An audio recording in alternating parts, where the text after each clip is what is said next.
be starting out to actually clean my room and organize it, because after graduating I didn't have the energy and time to actually do it.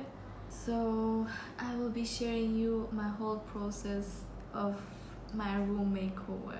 This will be made a series, and this is episode 1. In this episode I will be focusing on decluttering and organizing my closets. So let's just get into it.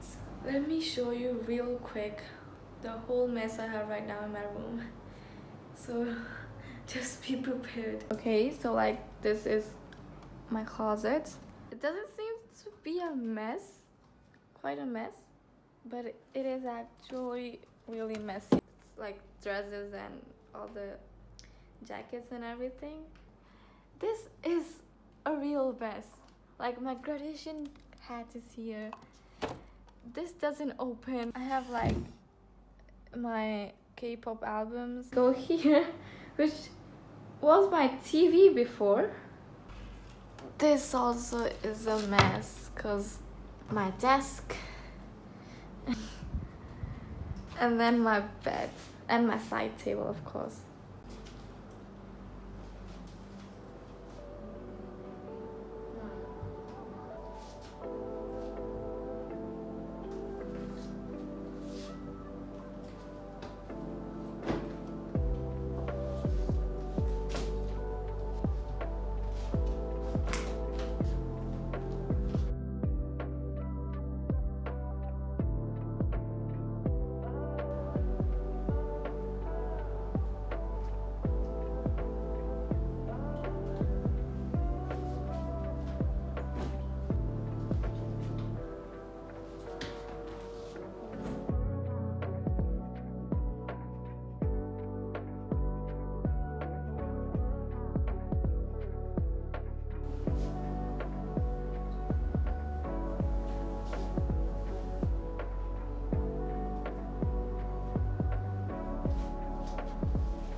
I cannot believe I have all of this, plus those shoes.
Let's do a little tour. We have first of all our purses, bags, sweaters, mix of everything to be honest. The shirts, there's also t-shirts and jackets. Then in this box we have swimming suits, and in this one we have like scarf and everything. I might be painting it afterwards because it doesn't really look good. Then we have sandals, shoes, and like boots. And then here we have pajamas. We have shorts and skirts or pants. This is t-shirts. We have socks and long sleeves t-shirts. And then we have here underwears. We have hats. Well, that's all. My whole closet. Just be tuned for episode 2. Thank you for watching.